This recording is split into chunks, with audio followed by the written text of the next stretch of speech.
Today's episode is brought to you by the Daily Gardener Friday newsletter. You can sign up for the newsletter over at thedailygardener.org. Hi there, and welcome to The Daily Gardener, a podcast featuring garden history and literature. I'm Jennifer Ebling, and today is February 18th.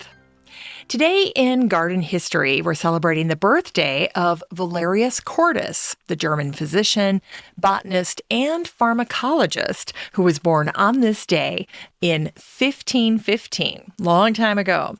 Anyway, he discovered a way to synthesize ether, which he called oleum dulce vitrioli, or sweet oil of vitriol.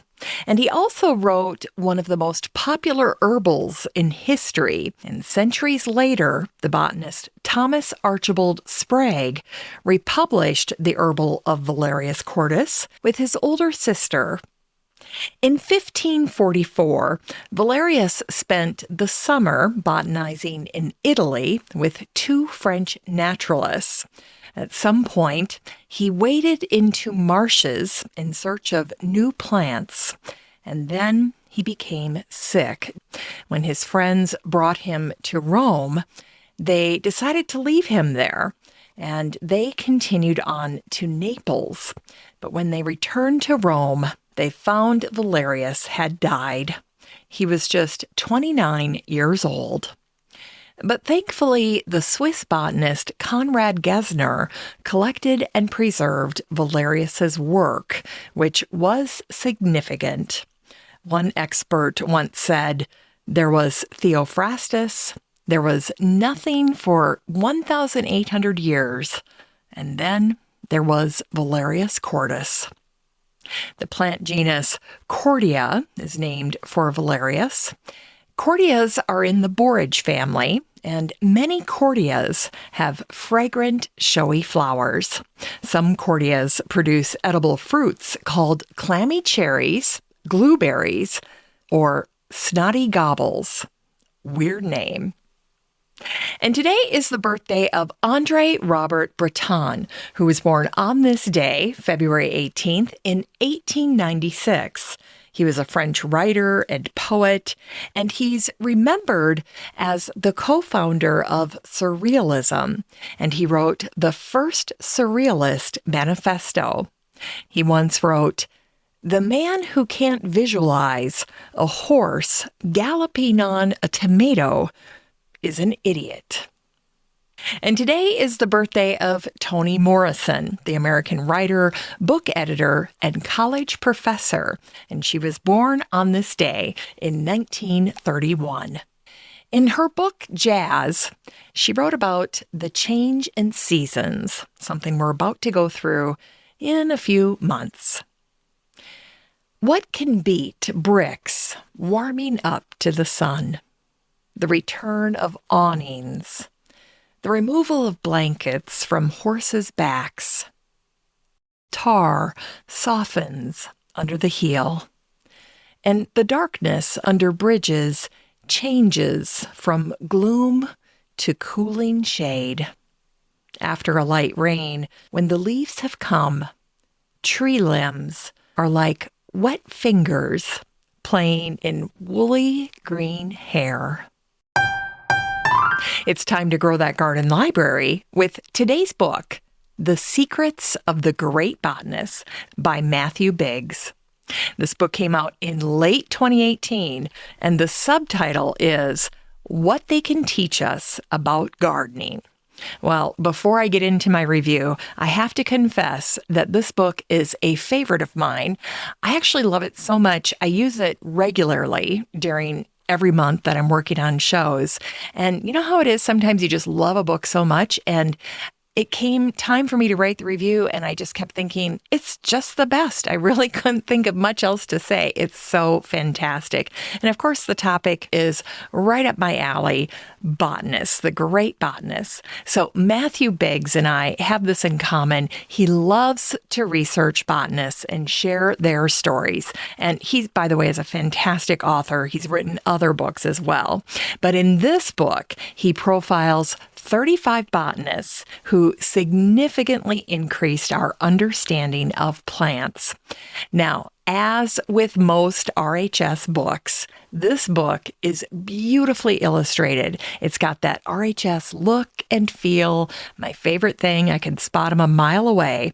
And it's loaded with plenty of drawings, portraits, and photographs that make every story come alive. And I know Matthew is very good at what he does, because when I read a Matthew Biggs profile, I always learn something. And a lot of times when I'm researching dead botanists, I'll hear the same thing over and over and over again with just subtle variations here and there. But Matthew has really done his homework, and I so appreciate the research that he does and how beautiful his books are, because they make these people come alive. Anyway, this book is fantastic. I highly recommend it. This book is 224 pages of pioneering botanists and how knowing their work can make us better gardeners, and definitely much more appreciative about all that they have done to make our gardens today possible. You can get a copy of The Secrets of the Great Botanists by Matthew Biggs and support the show using the Amazon link in today's show notes for $16. Finally, we end the show today with a botanic spark that features Antoine Nicolas Duchesne, who died on this day in 1827. He was a French botanist, gardener, and professor at Versailles. As a young botanist, Antoine was the student of Bernard de Jussieu at the Royal Garden in Paris, and he made many significant discoveries.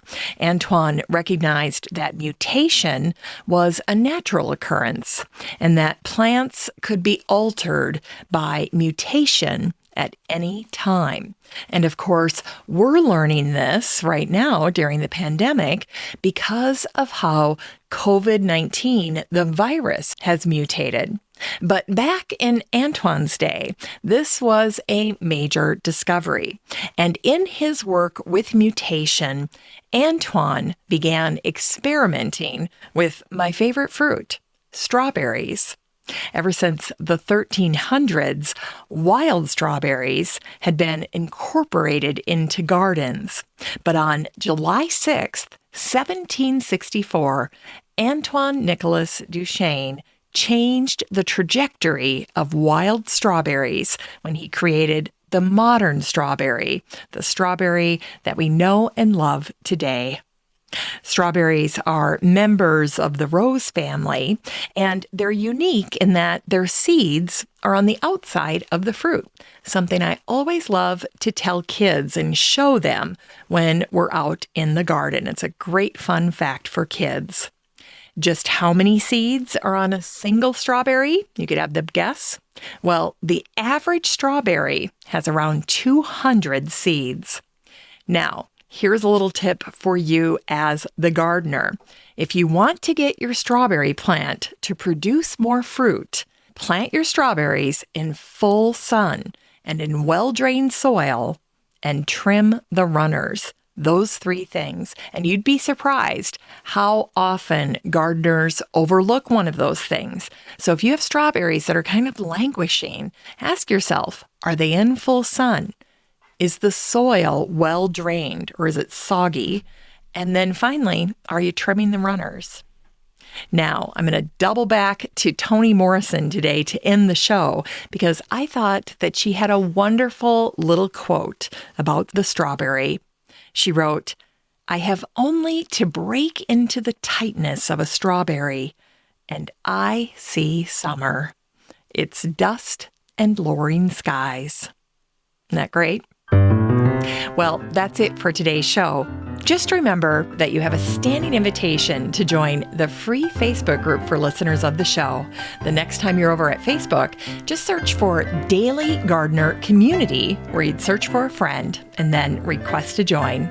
And if you'd like more of The Daily Gardener, you can subscribe to the newsletter over at thedailygardener.org. And don't forget that you can also show your support for the show by using the Buy Me a Coffee link over at the website or in today's show notes.